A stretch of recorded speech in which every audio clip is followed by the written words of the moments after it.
Berikut saya akan menjelaskan cara pengisian bagian perencanaan dari aplikasi rencana keuangan jual beli rumah ya.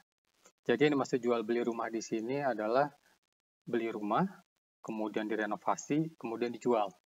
Jadi bukan broker ya. Jadi agak beda di sini jual beli rumah memang atau jual beli tanah.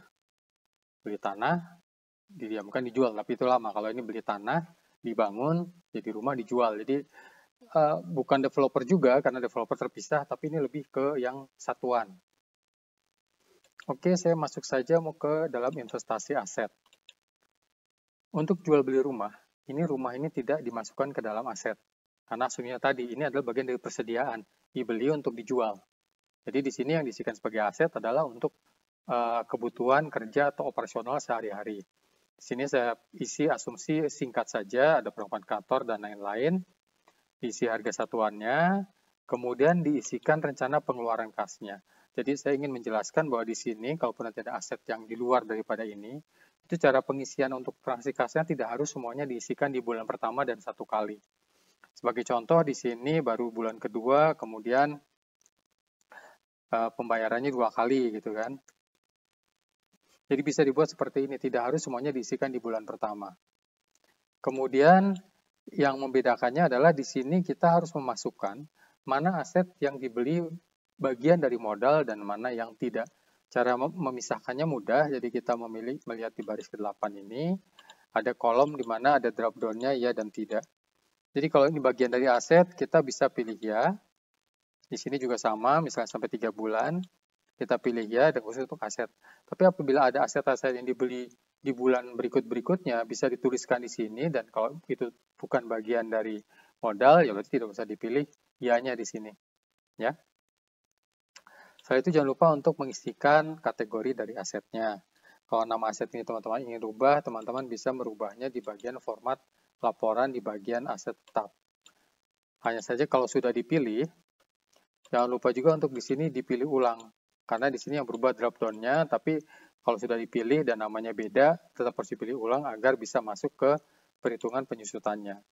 Di sini sudah ada kalkulator penyusutan yang tinggal kita isikan nanti. Ada video terpisahnya untuk penyusutan, tapi pada prinsipnya adalah kalkulator itu akan menghitung penyusutan secara otomatis dan akan menampilkannya di laporan laba rugi di bagian beban penyusutan dan juga di neraca.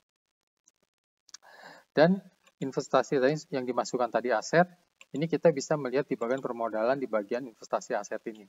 Sudah masuk ya di atas, itu karena sudah dimasuk ke kategori ya. Kemudian ada investasi non-aset atau di sini pengeluaran dibayar di muka. Yang dimaksud investasi non-aset ini adalah dia tidak ada nilai penyusutannya. Kadang-kadang sudah disebut dengan uang hangus, jadi dibayar di depan untuk kelancaran usaha. Dan yang paling sering juga adalah sewa ruko, sewa tempat. Di sini kalau misalnya teman tidak sewa tidak boleh dimasukkan, tapi ini saya ingin memberikan contoh. Kalau misalnya ada sewa ruko, dimasukkan jumlahnya, kemudian bulan pembayaran yang bisa dibayar bulan pertama. Kemudian ruko itu disewa selama berapa tahun? Selama 1 tahun berarti 12 bulan. Sehingga kalau kita melihat di laporan proyeksi laba rugi, itu di beban sewa tempat dia terbagi menjadi 12 bulan. Tapi kalau kita lihat di bagian arus kas, dia masukin di pengeluaran di muka dan itu 50 juta langsung. Jadi memang ada perbedaan antara proyeksi kas dan proyeksi laba rugi. Tapi di sini semuanya sudah dihitung secara otomatis. Kalau pengeluaran ini masuk ke bagian modal, teman-teman bisa memilih di kolom ini anggaran modalnya, ya atau tidak, atau kosong. Kalau kosong berarti tidak. Ya, kalau ya berarti dia dianggap bagian dari modal. Jadi kalau kita lihat di permodalan, dia masuk ke investasi non-aset, bagian dari permodalan. Dan di sini jangan lupa juga untuk dipilih kategori bebannya. Setelah itu kita bisa masuk ke bagian pendapatan atau HPP. Nah, di sini adalah tempat atau modul di mana teman-teman bisa ngoprek, rumah dibeli, dibangun, dijual, itu per bulannya bagaimana gitu kan. Jadi di sini bisa dimulai dengan mengisikan rumah tipe 1, tipe 2 ini bebas, teman-teman bisa ganti nama ini dengan judul-judul yang lain.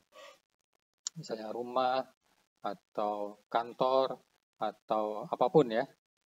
Jadi misalnya atau dibuat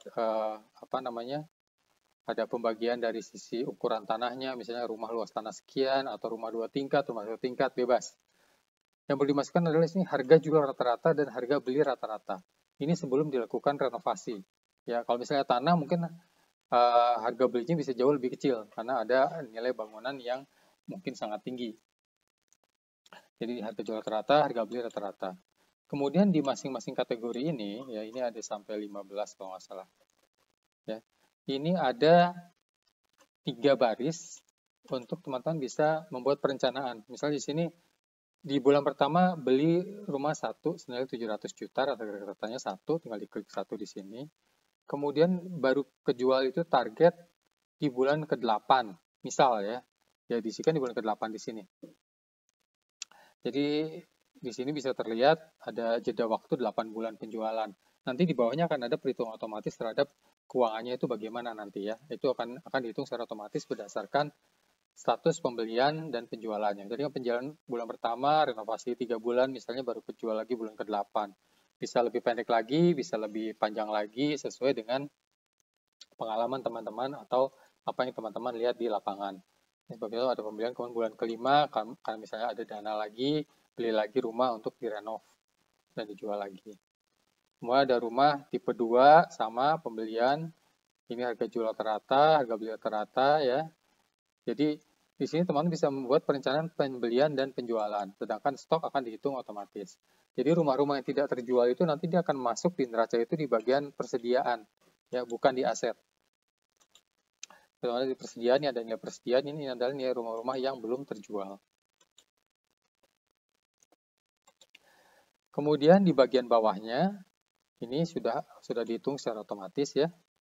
Jadi begitu ada penjualan, nanti dia akan ada muncul penjualan harganya tadi sesuai harga jual rata-rata, harga beli sesuai harga beli rata-rata.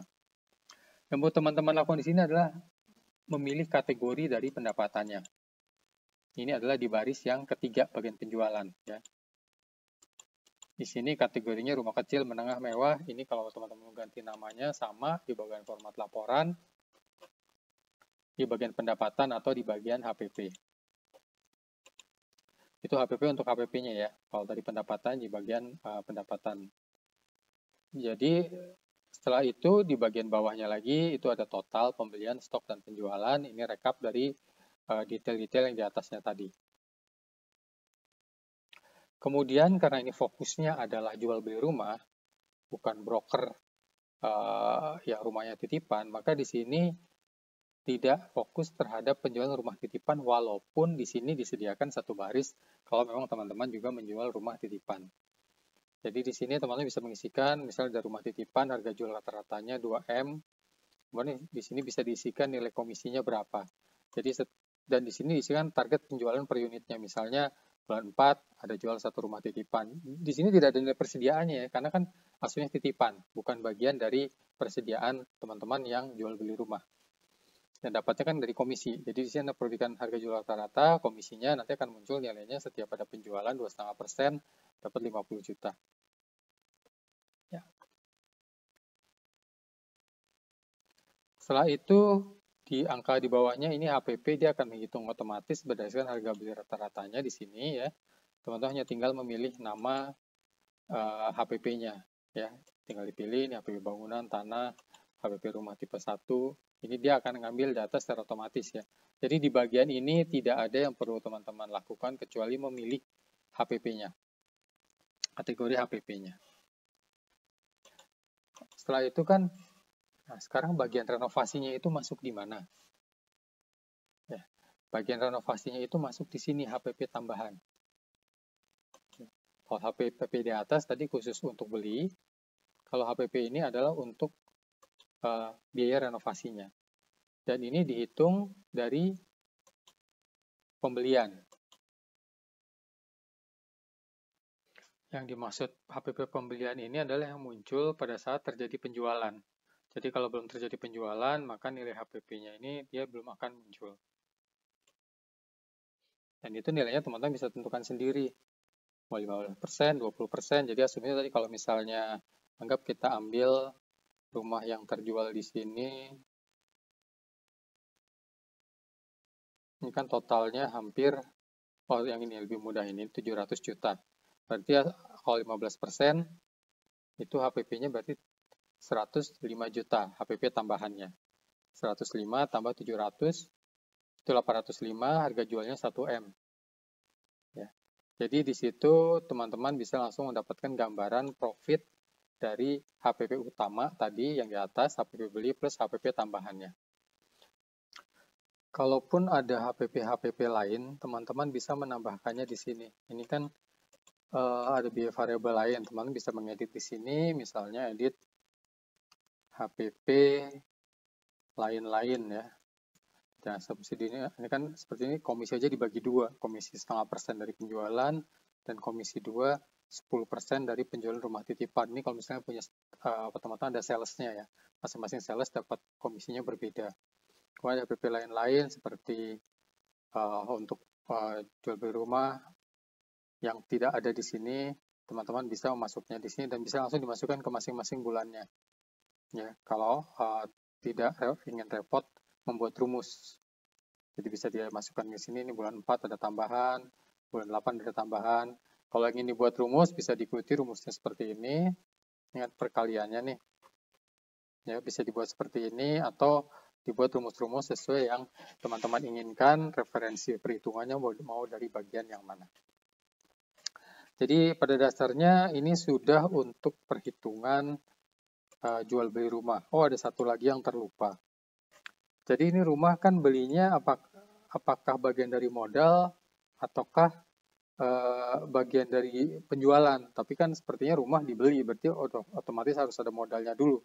Apalagi kalau ini modal baru dari awal. Nah, di sini kita bisa menentukan, mengisikan aset, persediaan rumah yang mana yang dibeli dari modal.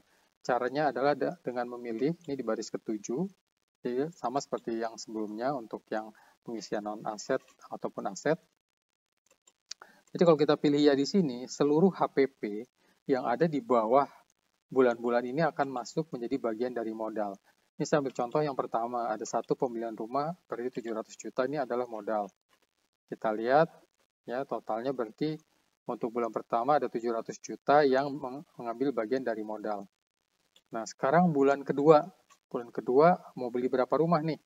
Di sini terlihat ada beli rumah yang tipe 2, tipe 3, 1, sehingga totalnya kalau kita lihat di bagian pembelian, itu ada 6,3 M. Ini bagian dari modal, berarti berapa? 7 M, perlu modal 7 M untuk membeli rumah awal sebelum direnov. Kemudian ini termasuk juga HPP yang di bawahnya, HPP tambahan, jika ada.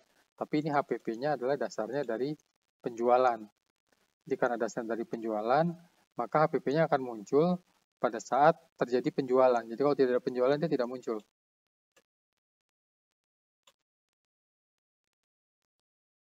Jadi kalau kita sudah menentukan mana-mana yang masuk ke dalam bagian permodalan, maka kita nanti akan bisa melihat di bagian permodalan, di bagian biaya variabel, bahwa nilainya sudah masuk semua. Ya.